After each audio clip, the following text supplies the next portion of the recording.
বিসমিল্লাহির রহমানির রহিম। আসসালামু আলাইকুম ওয়া রাহমাতুল্লাহি ওয়া বারাকাতুহু। চোখে না দেখলেও বিশ্বাস রাখুন, আল্লাহ আপনার ভাগ্য গড়ে দিচ্ছেন নীরবে।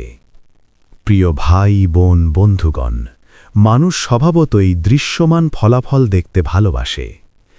আমরা যা চোখে দেখি সেটাকেই সত্য মনে করি, যা স্পর্শ করতে পারি সেটাকেই বাস্তব ভাবি। কিন্তু জীবনের সবচেয়ে গভীর, সবচেয়ে শক্তিশালী পরিবর্তনগুলো ঘটে নীরবে, অদৃশ্যভাবে। যেমন একটি বীজ মাটির নিচে অদৃশ্য থেকে ধীরে ধীরে অঙ্কুরিত হয়, তেমনি একজন মুমিনের জীবনেও আল্লাহ নীরবে কাজ করেন, তার তাকদীর গড়ে দেন, তার ভবিষ্যৎ সাজিয়ে দেন। আমরা অনেক সময়ই হতাশ হয়ে পড়ি, কারণ আমরা ফলাফল দেখতে পাই না। দোয়া করি কিন্তু সাথে সাথে কবুলের চিহ্ন দেখি না। চেষ্টা করি কিন্তু সফলতার দরজা খোলে না। মনে হয় সব পথ বন্ধ। অথচ বাস্তবতা হল, আল্লাহ তখনও কাজ করছেন, শুধু আমরা তা দেখতে পাচ্ছি না। আল্লাহর পরিকল্পনা দৃশ্যমান নয়, কিন্তু নির্ভুল। পবিত্র কুরআনে আল্লাহ বলেন, তোমরা যা অপছন্দ করো তাতে তোমাদের জন্য কল্যাণ থাকতে পারে। এই আয়াত আমাদের শেখায়, আমাদের চোখে যা ব্যর্থতা, আল্লাহর কাছে তা হতে পারে ভবিষ্যতের সাফল্যের বীজ।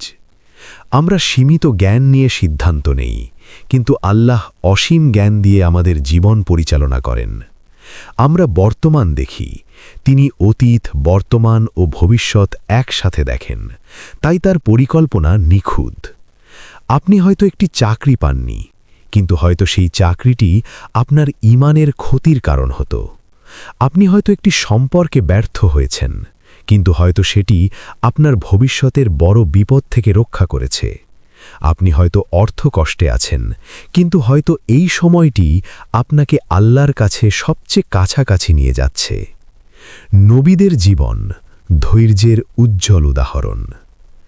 আল্লাহর পরিকল্পনা কিভাবে নীরবে কাজ করে তা বুঝতে হলে নবীদের জীবনের দিকে তাকাতে হবে। হযরত ইউসুফ আলাইহিসসালামের জীবন। ইউসুফ আলাইহিসসালামের জীবন ছিল কষ্টে ভরা। ভাইয়েরা তাকে কূপে ফেলে দিল, দাস হিসেবে বিক্রি হলেন, মিথ্যা অপবাদে কারাগারে গেলেন। বাহ্যিকভাবে দেখলে সবই ব্যর্থতা, কিন্তু বাস্তবে আল্লাহ ধীরে ধীরে তাকে মিশরের শাসন ক্ষমতার কাছে পৌঁছে দিচ্ছিলেন। যে কূপে তিনি পড়েছিলেন সেটিই ছিল রাজপ্রাসাদের প্রথম ধাপ। যে কারাগারে তিনি বন্দী ছিলেন সেটিই ছিল নেতৃত্বের প্রশিক্ষণ কেন্দ্র। আল্লাহ নীরবে তার ভাগ্য গড়ে দিচ্ছিলেন। হযরত মূসা আলাইহিসসালাম। মূসা আলাইহিসসালাম জন্মের পরই মৃত্যুর হুমকির মুখে পড়েন। তার মা তাকে নদীতে ভাসিয়ে দেন। বাহ্যিকভাবে এটি ছিল ভয়াবহ ঘটনা, কিন্তু আল্লাহ সেই শিশুকে শত্রুর প্রাসাদেই বড় করালেন। ফিরাউনের ঘরেই তিনি নিরাপদে বেড়ে উঠলেন। যে নদীতে ভাসিয়ে দেওয়া হয়েছিল সেটিই ছিল আল্লাহর রহমতের বাহন। দোয়া কখনো হারিয়ে যায় না। আমরা মনে করি দোয়া করেছি কিন্তু কোনো উত্তর পাইনি। আসলে দোয়ার তিনটি সম্ভাব্য ফল আছে। ১. আল্লাহ তাৎক্ষণিকভাবে কবুল করেন। ২. আল্লাহ ভবিষ্যতের জন্য জমা রাখেন। ৩. আল্লাহ তার বদলে বড় কোনো বিপদ দূর করেন। আপনি হয়তো বুঝতেই পারছেন না কত বিপদ আপনার কাছ থেকে সরিয়ে নেওয়া হয়েছে, কত অশুভ সিদ্ধান্ত থেকে আপনাকে রক্ষা করা হয়েছে, কত ভুল পথে যাওয়ার আগে আল্লাহ আপনাকে থামিয়ে দিয়েছেন। নীরব পরিবর্তনের রহস্য। জীবনের বড় পরিবর্তনগুলো শব্দ করে আসে না, তারা আসে ধীরে, গভীরে। আপনার চিন্তাধারায় পরিবর্তন আসছে, আপনার দৃষ্টিভঙ্গি পরিণত হচ্ছে। আপনি আগের মতো গুনাহে স্বাচ্ছন্দ্য বোধ করছেন না, আপনি একাকিত্বে আল্লাহকে বেশি স্মরণ করছেন। এই পরিবর্তনগুলোই প্রমাণ আল্লাহ আপনার ভিতর কাজ করছেন। ধৈর্য তাকদীর গড়ার প্রধান উপাদান।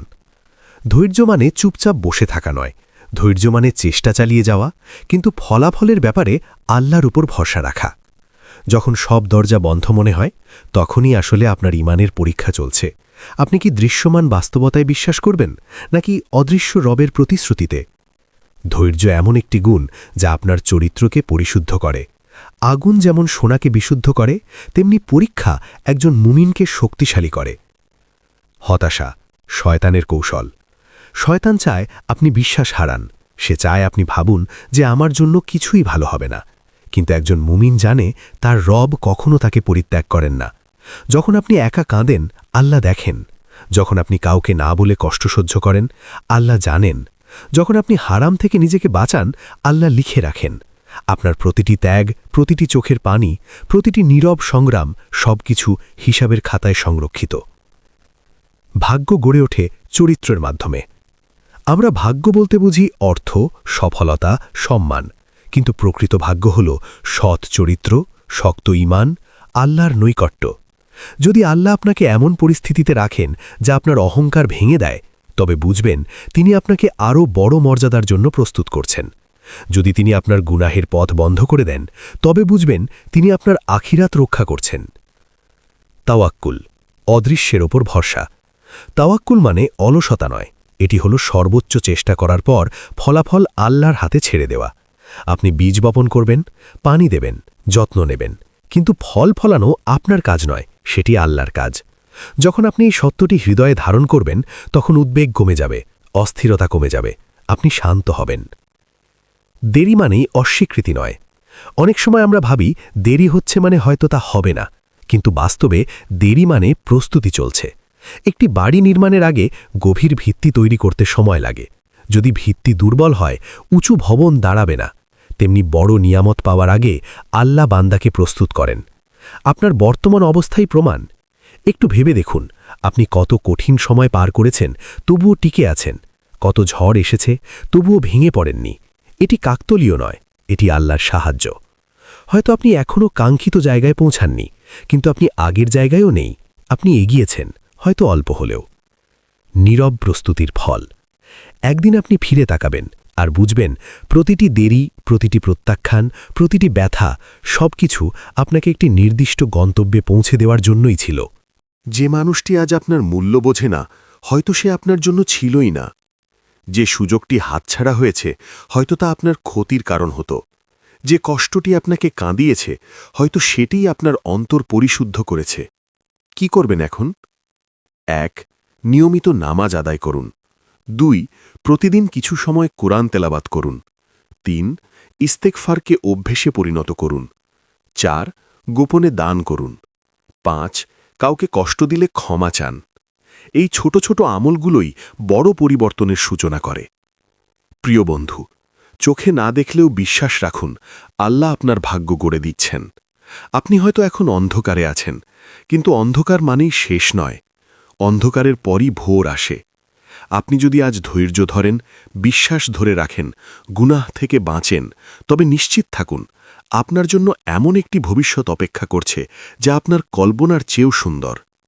আপনার কাজ হল বিশ্বাস রাখা, আপনার কাজ হল চেষ্টা চালিয়ে যাওয়া, আপনার কাজ হল হাল না ছাড়া। আর আল্লাহর কাজ, তিনি নীরবে, নিখুঁতভাবে, ভালোবাসা দিয়ে আপনার ভাগ্য গড়ে দিচ্ছেন। চোখে না দেখলেও বিশ্বাস রাখুন, আল্লাহ আপনার ভাগ্য গড়ে দিচ্ছেন নীরবে। দ্বিতীয় পর্ব, অদৃশ্য ব্যবস্থাপনার গভীর রহস্য। প্রথম পর্বে আমরা জেনেছি আল্লাহর পরিকল্পনা সবসময় দৃশ্যমান নয়, কিন্তু তা নির্ভুল। এখন আমরা আরও গভীরে যাব। কেন আল্লাহ অনেক কিছু গোপনে করেন?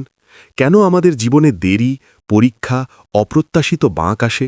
আর কিভাবে বুঝব যে এই নীরব সময়টিই আমাদের ভাগ্য গঠনের সময়? ১. নীরব সময়ই চরিত্র গঠনের সময়। যখন জীবন ব্যস্ত থাকে, সফলতা চোখে পড়ে, মানুষ প্রশংসা করে, তখন চরিত্র যাচাই হয় না। চরিত্র গঠিত হয় তখন যখন আপনি একা, যখন আপনার পাশে কেউ নেই, যখন আপনার কান্না কেউ দেখে না, শুধু আল্লাহ দেখেন। ইউসুফ আলাইহিসসালামের কারাগারের বছরগুলো ছিল নীরব সময়। বাহ্যিকভাবে তা ছিল অপমান, বন্দিত্ব, কিন্তু বাস্তবে সেটি ছিল আল্লাহর পক্ষ থেকে প্রস্তুতির সময়। সেখানে তিনি ধৈর্য শিখেছেন, নেতৃত্ব শিখেছেন, মানুষের মন বুঝতে শিখেছেন। যদি তিনি সরাসরি রাজপ্রাসাদে যেতেন, হয়তো সেই গভীরতা আসত না। আপনার বর্তমান কঠিন সময়টিও হয়তো এমন এক প্রশিক্ষণ যা ভবিষ্যতের বড় দায়িত্বের জন্য আপনাকে তৈরি করছে। ২. আল্লাহ বান্দাকে ভেঙে দেন গড়ার জন্য। অনেক সময় আমরা ভেঙে পড়ি, সম্পর্কে, অর্থে, স্বপ্নে, মনে হয় সব শেষ। কিন্তু একজন শিল্পী যেমন পুরনো কাঠামো ভেঙে নতুন কিছু তৈরি করেন, তেমনি আল্লাহও অনেক সময় আমাদের অহংকার, ভুল আশা, মিথ্যা নির্ভরতা ভেঙে দেন শুধু তাঁকে নির্ভর করার জন্য। কুরআনে বহুবার আল্লাহ বান্দাদের পরীক্ষা নেওয়ার কথা বলেছেন, যাতে তাদের ঈমান প্রকাশ পায়। পরীক্ষা শাস্তি নয়, এটি বাছাই, এটি উন্নতির ধাপ। আপনি যখন এমন অবস্থায় পড়েন যেখানে মানুষ সাহায্য করতে পারে না, তখনই আপনি সরাসরি আল্লাহর দিকে ফিরেন, আর সেখানেই শুরু হয় প্রকৃত পরিবর্তন। ৩. দেরির পেছনে লুকানো রহমত। আমরা দ্রুত ফল চাই, এখনই চাই, কিন্তু আল্লাহ সময়ের মালিক। তিনি জানেন কোন নিয়ামত কখন দিলে তা আপনার জন্য কল্যাণকর হবে। ধরুন, আপনি এমন একটি সাফল্য পেলেন যার জন্য আপনি মানসিকভাবে প্রস্তুত নন। হয়তো সেই সাফল্য আপনাকে অহংকারী করে তুলত, হয়তো আপনি নামাজ ছেড়ে দিতেন, হয়তো পরিবার ভুলে যেতেন। তাই আল্লাহ দেরি করেন, শাস্তি হিসেবে নয়, সুরক্ষা হিসেবে। মূসা আলাইসাল্লামের জীবনেও আমরা দেখি, মদিয়ানে দীর্ঘ সময় কাটানোর পরই তাকে নবুয়ত দেওয়া হয়। সেই দীর্ঘ অপেক্ষা ছিল প্রস্তুতি। ৪. আপনার অদেখা বিপদগুলো। আপনি কি কখনো ভেবেছেন কত বিপদ আপনার জীবনে আসার কথা ছিল কিন্তু আসেনি? হয়তো একটি দুর্ঘটনা হতে পারত, কিন্তু আপনি দেরি করে বের হয়েছেন। হয়তো একটি ভুল সিদ্ধান্ত আপনাকে ধ্বংস করত, কিন্তু কোনো কারণে তা হয়নি। হয়তো একটি সম্পর্ক আপনার ঈমান নষ্ট করত, কিন্তু সেটি ভেঙে গেছে। আমরা যা হারিয়েছি তা নিয়ে কাঁদি, কিন্তু যা থেকে বেঁচে গেছি তা নিয়ে ভাবি না। আল্লাহ নীরবে শুধু সুযোগ দেন না, বিপদও সরিয়ে দেন। ৫. নীরব কান্নার সবচেয়ে মূল্যবান। মানুষের সামনে কাঁদা সহজ, কিন্তু সেজদায় একা কাঁদা কঠিন। যখন আপনি গভীর রাতে উঠে 2 রাকাত নামাজ পড়েন, কারো জানার দরকার নেই, কিন্তু আল্লাহ জানেন। এই গোপন ইবাদতই ভাগ্য বদলে দেয়। রাসূলুল্লাহ সাল্লাল্লাহু আলাইহি ওয়াসাল্লাম বলেছেন, আল্লাহ এমন বান্দাকে ভালোবাসেন যে গোপনে ইবাদত করে, কারণ সেখানে দেখানোর কিছু নেই, আছে শুধু আন্তরিকতা। নীরব আমল নীরব পরিবর্তন আনে। ৬. আপনি যেখানেই আছেন সেখানেই কল্যাণ। একজন মুমিনের জন্য প্রতিটি অবস্থা কল্যাণকর। সুখে থাকলে সে শুকরিয়া আদায় করে, তা তার জন্য ভালো। কষ্টে থাকলে সে ধৈর্য ধরে, তাও তার জন্য ভালো। আপনি হয়তো ভাবছেন, আমি তো পিছিয়ে আছি, কিন্তু হয়তো আপনি এমন জায়গায় আছেন যেখানে আপনার আত্মা পরিশুদ্ধ হচ্ছে।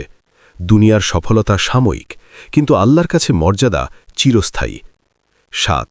হাল ছাড়বেন না, শেষ দৃশ্য এখনও আসেনি। একটি সিনেমা যদি মাঝপথে বন্ধ করে দেন, তাহলে গল্প অসম্পূর্ণ থাকবে। জীবনের ক্ষেত্রেও তাই। আপনি এখন যে অধ্যায়ে আছেন, এটি পুরো গল্প নয়, এটি শুধু একটি অধ্যায়। আল্লাহ আপনার গল্পের লেখক, তিনি কখনো অসম্পূর্ণ সমাপ্তি দেন না। আপনার দায়িত্ব হল ঈমান ধরে রাখা, আপনার দায়িত্ব হল হাল না ছাড়া, আপনার দায়িত্ব হল হারাম থেকে বেঁচে থাকা, যদিও তা কঠিন। ৮. বাস্তব কিছু করণীয়। এই নীরব সময়টিকে অর্থবহ করুন। প্রতিদিন অন্তত 100 বার ইস্তিগফার করুন। ফজরের পর কিছু সময় দোয়া করুন। সপ্তাহে অন্তত 1 বার গোপনে দান করুন। কষ্টের সময় হাসবুনাল্লাহু ওয়া নিয়ামাল ওয়াকিল পড়ুন। নিজের গুনাহগুলো লিখে তওবা করুন। আপনি দেখবেন মন হালকা হবে, অস্থিরতা কমবে, আর ধীরে ধীরে আপনার জীবনে এমন পরিবর্তন আসবে যা আগে কল্পনাও করেননি। বন্ধুগণ, চোখে না দেখলেও বিশ্বাস রাখুন, আল্লাহ আপনার ভাগ্য গড়ে দিচ্ছেন।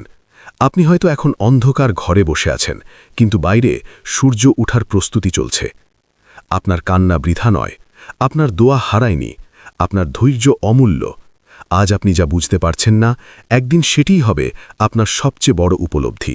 বিশ্বাস রাখুন, ধৈর্য ধরুন, চেষ্টা চালিয়ে যান, কারণ আল্লাহ নীরবে কাজ করেন, আর যখন তিনি ফলাফল প্রকাশ করেন, তা হয় আপনার কল্পনার চেয়েও সুন্দর। হে আল্লাহ, আমাদেরকে সঠিক ঈমান ও ধৈর্যের সাথে চলার তৌফিক দান করো, এবং প্রিয় রাসূল সাল্লাল্লাহু আলাইহি ওয়াসাল্লামের সুন্নাহ মেনে ধর্মকর্ম চালিয়ে যাওয়ার তৌফিক দান করো। আমিন ইয়া রাব্বাল আলামিন। এই পর্যন্ত ভিডিওটি দেখার জন্য আপনাকে অসংখ্য ধন্যবাদ। ভালো লাগলে লাইক, শেয়ার এবং ফলো দিয়ে উৎসাহিত করবেন, এবং সাবস্ক্রাইব করে পাশে থাকবেন, যাতে এই ধরনের ভিডিও আপনাদের কাছে পৌঁছে দিতে পারি এবং এই রকম ভিডিও দেখে আমাদের অন্তরাত্মাকে পরিশুদ্ধ করতে পারি। আসসালামু আলাইকুম ওয়া রাহমাতুল্লাহি ওয়া বারাকাতুহু।